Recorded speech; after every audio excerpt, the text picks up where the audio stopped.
नमस्कार दोस्तों, मैं आनंद कुमार झा, आपका अपना लाइफ इंश्योरेंस एडवाइजर दिल्ली से बोल रहा हूं। लास्ट वीडियो में मेरी आपसे बातचीत LIC के जीवन लाभ के बारे में हुई थी, जिसका टेबल नंबर 736 था।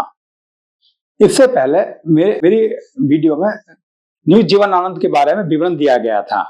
इस वीडियो में मैं आपसे बातचीत करना चाहता हूं, जीवन बीमा सर्वप्रथम क्यों है, जीवन बीमा है क्यों, वाई नीड लाइफ इंश्योरेंस। मैं उसके बारे में कुछ आपसे विवरण देना चाहता हूं। मैं सबसे पहले जीवन बीमा आय की हानि को भरपाई करता है। सपोज मानो कि जैसे हमने कोई लाइफ इंश्योरेंस पॉलिसी ली और टर्म उसका 25 साल रहा और हमारे ऊपर डिपेंडेंट हमारी वाइफ, हमारे किड्स और हमारे माँ बाप रहते हैं। अचानक हमारी मृत्यु पे लाइफ इंश्योरेंस एडवाइजर उस फाइनेंस को, जो डेथ होती है, जो उसका सम एश्योर्ड मिलता है, वो जो हमारा लॉस है हमारे न रहने पे, उस लॉस की भरपाई करता है।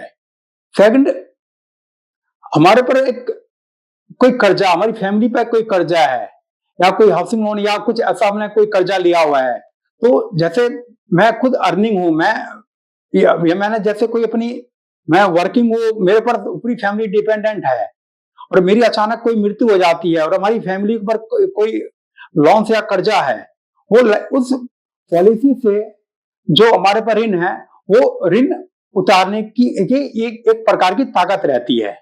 थर्ड, ये हमारी शैक्षिक व्यय को पूरा करता है। शैक्षिक व्यय मतलब कैसे, जैसे हमारे किड्स हैं, स्टडी कर रहे हैं एक हाई स्टैंडर्ड में या लो स्टैंडर्ड में, क्या नर्सरीज में, या तो उनकी जो एजुकेशन संबंधित एक्सपेंसेस होता है और हमारे न रहने पे भी वो करीब करीब उस फाइनेंस को पूरा करता है। फोर्थ, ये अपनी इन्वेस्टमेंट एक विविधता लाता है, अपनी निवेश में विविधता लाता है। विविधता कैसे, जैसे हमने अपनी इनकम से एवरेज करी, मकान से लिए, और एक लाइफ इंश्योरेंस पॉलिसी के अंतर्गत क्या है होता है कि हम छोटी प्रीमियम से भी हम एक इन्वेस्टमेंट कर सकते हैं। सपोज मानो एंडोमेंट पॉलिसीज या आपका यूलिप हो गया, ये एक हमारा एक ना पैसे को इकट्ठा करने के लिए एक अच्छा टूल्स है, अच्छा उपकरण है। इसमें हमारे एक इन्वेस्टमेंट भी होती है और हमारे इंश्योरेंस भी रहता है। फिफ्थ है, ये हमारी रिटायरमेंट के लिए एक अच्छा टूल्स है। लाइफ इंश्योरेंस पॉलिसी समझ लो एक बहुत बढ़िया टूल्स है हमारी रिटायरमेंट के लिए। सपोज मानो जैसे हमारी एज 25 है और हम 30 या 35 या 25 का हम एक टर्म चुनते हैं और अपनी छोटी छोटी प्रीमियम से भी, तो हमारा एक रिटायरमेंट पे एक बड़ी कैपिटल बन जाती है, जैसे हमारे रिटायरमेंट में जीने में एक अच्छी इजी सुविधा रहती है। हम इसका प्रीमियम ईयरली भी दे सकते हैं, हाफ ईयरली भी दे सकते हैं, क्वार्टरली भी दे सकते हैं और मंथली भी ECS मोड के द्वारा हम सेविंग कर सकते हैं। सिक्स्थ है, इसका हम जो भी हम प्रीमियम देते हैं वो सेक्शन 80C से रिबेट मिलता है। सेकंड, इसकी LIC की कोई भी मैच्योरिटी आती है तो वो अंडर सेक्शन 80D के अंतर्गत कर मुक्त होती है। और बाई चांस यदि हमारी कोई भी हमने एक टर्म लिया, क्या कहते हैं आपका, ये 1 ईयर से लेकर के 30 या 40 ईयर तक का, इन बिटवीन हमारी टर्म के बीच में कभी भी हमारी डेथ हो जाती है तो सम एश्योर्ड इंक्लूडिंग बोनस वो हमारे एक नॉमिनी को मिल जाता है। ये हमारा एक बेनिफिट भी है। और इसमें हमारी इसका जो भी कोई क्या कहते हैं आपका वैल्यू कोई मिलता है, ये 100% टैक्स फ्री है। 7th, आपका एड ऑन राइडर्स से भी लाभ उठा सकते हैं।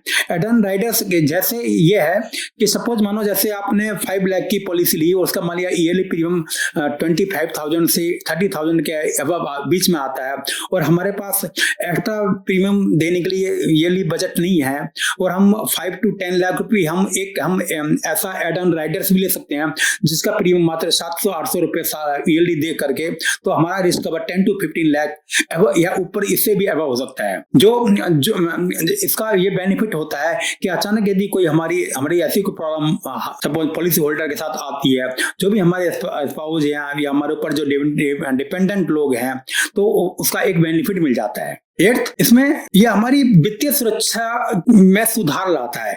कैसे कि हमारी एक हमारे पास कोई ऐसा कोई प्लेटफॉर्म सेविंग का नहीं है, तो हम छोटी छोटी एक प्रीमियम से हमारी एक मतलब एक फाइनेंशियल डिस्कवरी बन जाती है। मीन्स जैसे क्या कहते हैं, हम छोटी छोटी पूंजी से एक हमारी बड़ी कैपिटल बन जाती है एक अवधि के बाद। सपोज हम साल में हम 15,000 या अबव या हम सेविंग करते हैं और एक हमारा लक्ष्य है, एक बड़ा लक्ष्य है 25 के बाद, तो हमारा एक इसमें एक सुधार मिल जाता है, एक हमारी सेफ्टी हो जाती है फाइनेंस से। और 9th है हमारा, इसमें हमारा दीर्घकालिक एक लक्ष्य प्राप्त हो जाता है। दीर्घकालिक अच्छा मतलब कैसे कि सपोज मानो जैसे आज हम 25 के हैं और हमारा 50 ईयर्स में हमने जो रखा है कि हमें, या 60 ईयर में हमारा एक प्लानिंग है कि हमारे पास एक मतलब इतनी कैपिटल होनी चाहिए कि 50 लाख, 1 करोड़, 2 CR। तो ये एक आपका अच्छा प्लेटफॉर्म है जीवन बीमा की प्रीमियम से, जीवन बीमा की सेविंग से। आप इसमें एंडोमेंट पॉलिसी भी ले सकते हैं और आप इसमें यूलिप भी ले सकते हैं। खासतौर पर जो आपका यूलिप है, तो एक इसमें यूलिप का एक बेनिफिट ये होता है कि इसमें एक अपना बड़ी कैपिटल जोड़ सकते हैं। आप ईयरली आप 20,000, 20, 30, 50,000 जो भी आपका according your saving, according your budget है, आप उससे एक सेविंग करते हैं, तो आप इसमें एक मतलब दीर्घकालीन लक्ष्य आपको मिल जाता है। और 10th आपका है, इसमें आपका है विरासत भी छोड़ सकते हैं बच्चों के लिए। सपोज मानो जैसे आपने